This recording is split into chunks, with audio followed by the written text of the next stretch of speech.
તો ભગવાને મનુષ્ય જીવન આલ્યું, સારું શરીર આલ્યું. શરીરમાં કદાચ બે આંખોથી જોઈ શકો છો, કાનેથી સાંભળી શકો છો, જીબાનેથી બોલી શકો છો. તે ઉપરવાળાનો આભાર માનજો કે તારી કૃપા તો પહેલેથી છે, પણ અત્યાર સુધી ખબર નથી.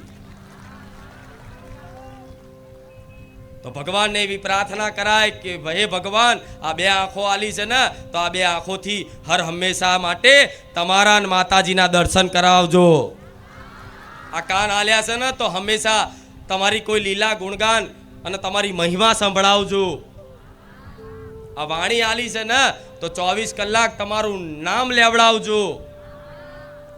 આવું જો માતાજી જોડે માગશો ને, આવું જો ભગવાન જોડે માગશો ને, તો મારા જેવી માતાની વિશેષ કૃપા થશે કે દીકરાએ અસલી વસ્તુ માગી.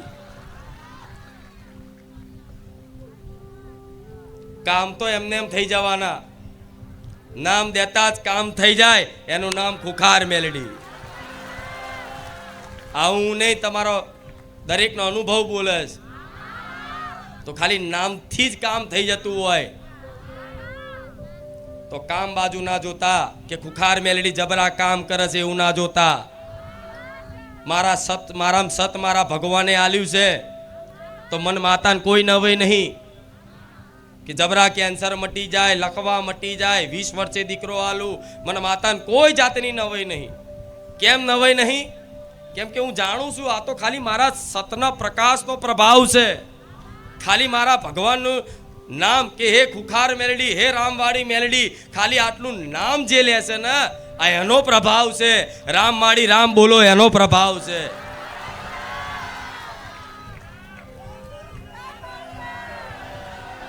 એટલે ક્યારેય મારા પરચા બાજુ જોતા,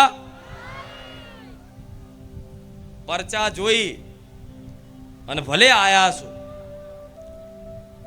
પણ જીવન આખું કલ્યાણમય કરવું હોય, જીવન આખું સુખમય કરવું હોય, જીવન આખું શાંતિમય કરવું હોય, તો પરચા નહીં પણ આ મારી વાણીને ગ્રહણ કરી જેવું.